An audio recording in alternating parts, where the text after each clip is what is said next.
Good afternoon friends, ફરી આપનું homeo હેલ્થમાં સ્વાગત છે. આજે આપણે હોમિયોપેથિક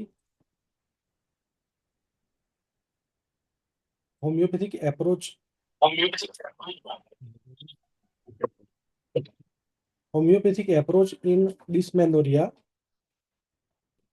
વિશે માહિતી આપશે ડોક્ટર પારુલબેન. તો બધા સંકળાયેલા રહી અને એમને સાંભળશું. Thank you.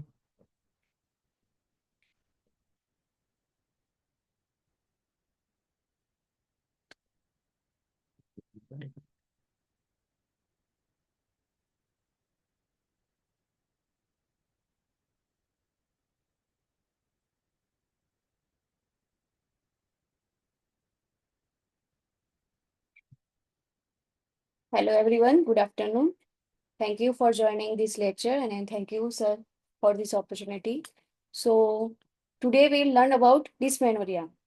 So what is dysmenorrhea? Let's see about the basic. Dysmenorrhea એ એકદમ પેઇનફુલ સિચ્યુએશન છે જેમાં લેડીઝ એનું રૂટીન કામ ના કરી શકે, એનું જે સ્કૂલ હોય કોલેજ હોય એ અટેન્ડ ના કરી શકે, એટલા સિવિયર એના મેન્સીસ હોય. તો અહીંયા આપણે જોઈશું એનું બેઝિક. તો જો ઇન કેસ કોઈ લેમેન જોતા હોય આ વિડીયો તો એમના બેઝિક એક આઈડિયા આવી રહે કે વોટ ઇઝ ડિસમેનોરિયા, રાઈટ? સો ડિસમેનોરિયા કેમ થાય છે? તો એના બે કારણ છે. એક તો primary and second that is secondary. પ્રાઇમરીમાં menses itself is the cause અને સેકન્ડરીમાં કોઈ બીજી પેથોલોજીકલ ફેક્ટર થયા હોય એના લીધે થઈને એને લાઈક ફાઇબ્રોઇડ્સ હોય, પછી એન્ડોમેટ્રિયોમા હોય, સિસ્ટ હોય, એના લીધે થઈને એને જો પેઇનફુલ મેન્સીસ થતા હોય ધેટ ઇઝ સેકન્ડરી ડિસમેનોરિયા. તો અત્યારે હાલ આપણે ફક્ત પ્રાઇમરી ડિસ્મેનોરિયા ઉપર જ ધ્યાન આપીશું. તો નોર્મલી શું થતું હોય છે, આફ્ટર ઓવ્યુલેશન જે ઓવમ રિલીઝ થતું હોય એની સાથે સાથે યુટ્રસ જે છે એ એની અંદરનું લાઇનિંગ અને એન્ડોમેટ્રિયલ જે થિકનેસ હોય એ વધારી દેતું હોય, એની વાસ્ક્યુલારિટી વધારી દેતું હોય, જેથી જે અપકમિંગ ફ્યુચર પ્રેગ્નન્સી હોય એના માટે એ બધી પ્રિપેરેશન કરતું હોય. તો જો fertilization takes place, there will be pregnancy, and if doesn't, so there will be menses. So in dysmenorrhea, there is severe contraction of the uterus, so there will be painful menses. હવે આપણે જોઈએ એનું therapeutic કે કઈ રીતે આપણે જીપીમાં તો use કરતા હોઈએ છીએ કે મેફ્ટાલ્સ્પાઝ યુઝ કરતા હોય, ડેન્પી યુઝ કરતા હોય, ડાયક્લોફિનાક ઇન્જેક્શન આપતા હોય અમુક લેડીઝ જે હાઇપર સેન્સિટિવ હોય એમના. પણ હોમિયોપેથી એપ્રોચ એમાં કઈ રીતે આપણે યુઝ કરી શકીએ તો એ જોઈશું. ઓપીડીમાં તમે બેઠા છો, એક પેશન્ટ એન્ટર થાય છે, સિવિયર બેન્ડિંગ, બસ બેસીને જ એનું બેસવાની સિચ્યુએશન જ આ હોય છે, એનું પોઝિશન જ આ હોય છે. તમે ઓબ્ઝર્વ કરો છો, તમે પૂછો શું થયું, કઈ બોલવાનું રે, બસ આમ જ બેસી હોય બેન્ડ થઈને. તમે થોડું ડિટેલ પૂછો છો શું થયું, કેમ થાય છે, તો કે છે કઈ નહીં, સિવિયર એટલો પેઇન થતો હોય છે એને કે એ બેસી બી ના શકતી હોય. તમે થોડી મોડાલિટીઝ પૂછતા હો કે શેનાથી રાહત લાગે છે, તો કે બસ આમ બેન્ડ કરીને બેસી રહો એકદમ ડબલ બેન્ડ, ત્યારે થોડુંક સારું લાગે છે. અને પછી બીજું કઈ પૂછો તો કે બસ આમ દબાઈને બેસી રહો તો સારું લાગે. તો હિયર એઝ રેમેડી ઇઝ કોલોસિન. કોલોસિન તમે 30 યા 200 depending the case any severity તમે એ રીતે યુઝ કરી શકો છો. બીજી મેડિસિન છે મેકફોસ.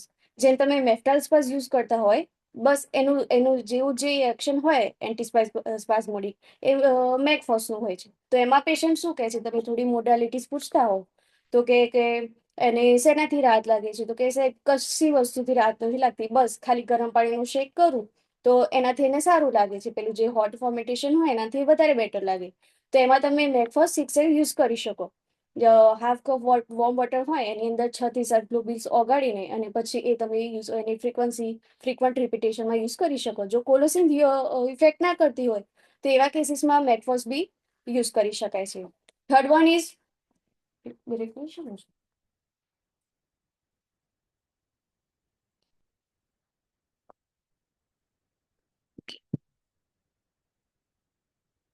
પછી એક લેડી આવે છે એની ડોટરને લઈને, ટીનેજ લેડી છે, તમે હિસ્ટ્રી પૂછો છો મેનાર્કી ને બધું કેવું છે, તો કે છે એના માનસિક હજુ આયા નથી, એનું ડિલેડ મેનાર્કી છે. 17 વર્ષ થઈ ગયા તો બી હજુ મેનાર્કી આવી નથી એવી એની હિસ્ટ્રી મળે છે.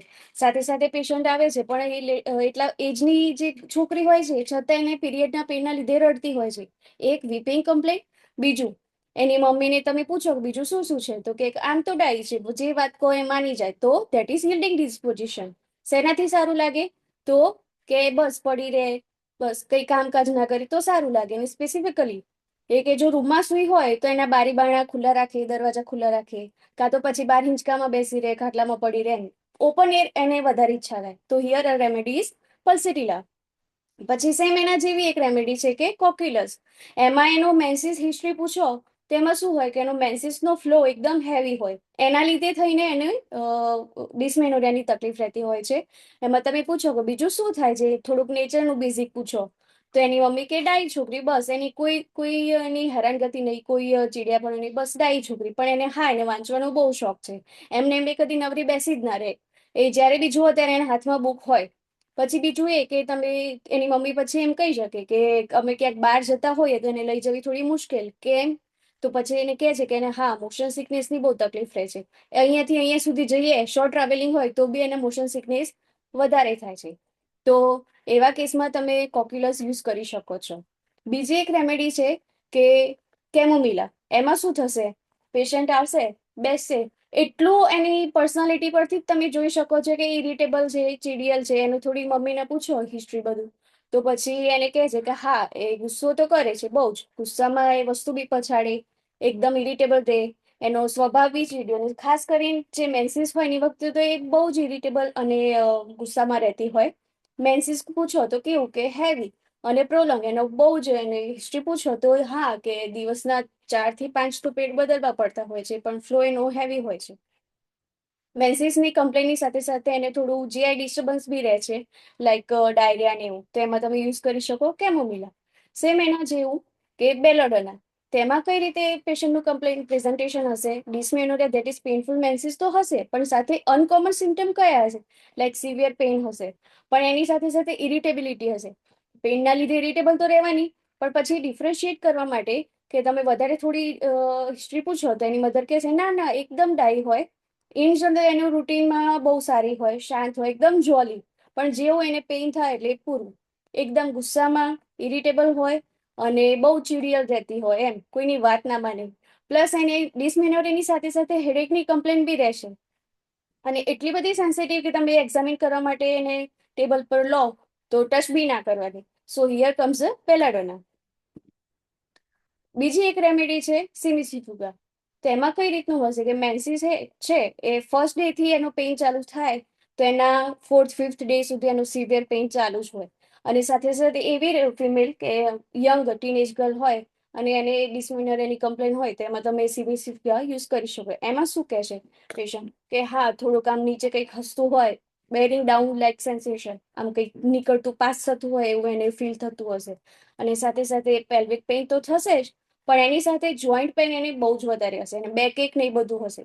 થોડુંક તમે સ્વભાવના વિશે પૂછો કે હા માસિક વખતે એની તકલીફ છે, પેઇન થાય છે, તો એનું નેચર કેવું, એ વખતે નેચરમાં કોઈ ચેન્જીસ થાય તો કે એની મમ્મી કે છે હા એ ઉદાસ મોટે ભાગે રહેતી હોય, એકલી એકલી સુનમુન રહેતી હોય, કોઈ સાથે વાતચીત ને બધું કરવાનું ટાળે. સિમિસિફુગાનું એક કેરેક્ટરિસ્ટિક છે કે જ્યારે મેન્સ્ટ્રુઅલ ફ્લો આવે એટલે બધી જ એની તકલીફ છે એનું એગ્રાવેશન થાય. જેવો એનો ફ્લો બંધ થાય એટલે બધું રાહત થઈ જાય. એટલે મેન્સિસ રિલેટેડ જેટલું બી એનું હોય એ બધું એના પીરિયડ વખતે વધી જાય. પછી એક છે કોલોફાઇલમ. તો એમાં શું થશે કે એમાં સિવિયર પેઇન હશે પણ સાથે સાથે અપચો હશે.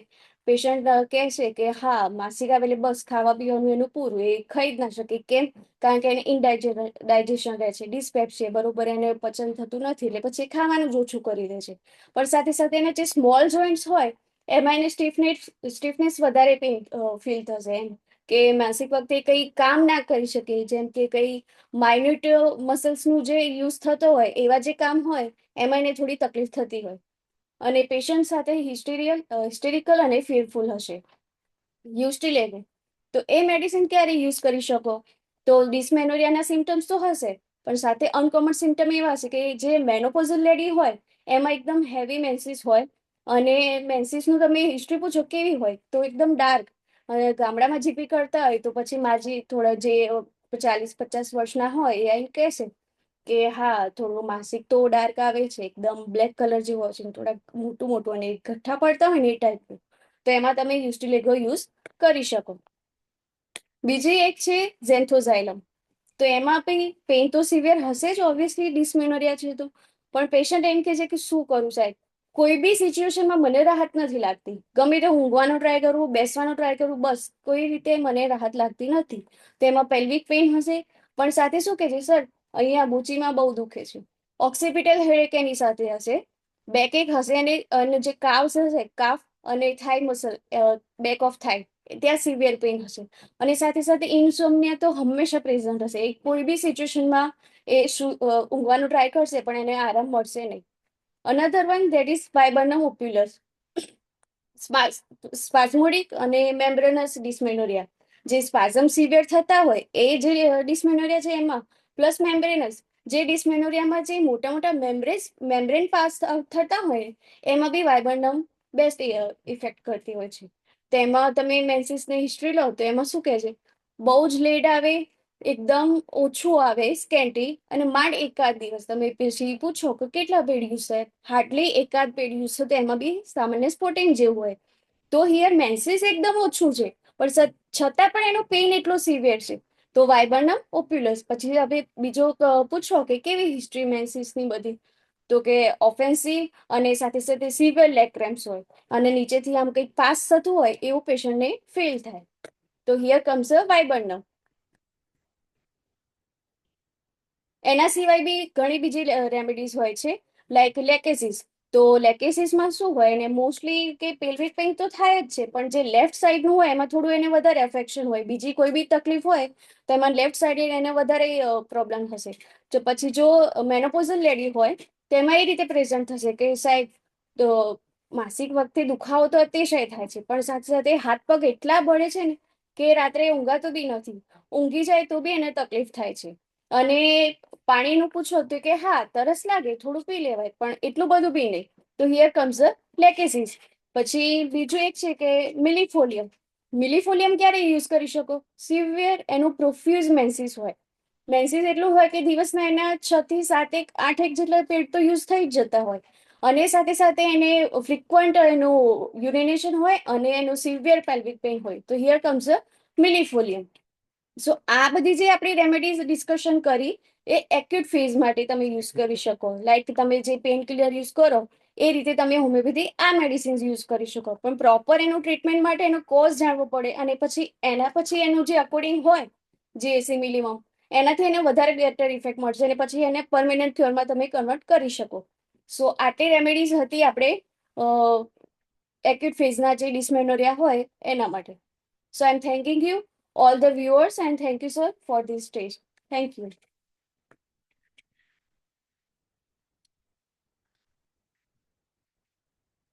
ઓકે, ચાલો. ઓકે મિત્રો, જોયું પારુલબેને આપણને ઘણું સારું સમજાવ્યું, અને બીજી ઘણી પણ હોમિયોપેથિકની મેડિસિન્સ યુઝ થાય છે, અને એલોપેથી કરતાં પણ ઘણા સારા રિઝલ્ટ હોમિયોપેથીમાં આપણે લઈ શકીએ છીએ. તો આ રીતે તમે જોડાયેલા રહેશો, અને અમે આની એક સિરીઝ ચાલુ કરી રહ્યા છીએ, જેમ કે પીડિયાટ્રિક્સ, સાથે સાથે ફિમેલ પ્રોબ્લેમ્સ રિલેટેડ, અને બીજું ઘણું બધું નોલેજ આપને જીપી પ્રેક્ટિસમાં યુઝ થઈ શકે હોમિયોપેથી દ્વારા. એ બધું અમે અહીંયા હોમિયો હેલ્થ ટીમ દ્વારા પ્રોવાઈડ કરશું. તો એવરી સેટરડે 3 વાગ્યાની આસપાસ ઝૂમ મિટિંગનું આયોજન થતું રહેશે. તો મિત્રો જોડાયેલા રહેજો. આપ સૌનો ખૂબ ખૂબ આભાર. Thank you.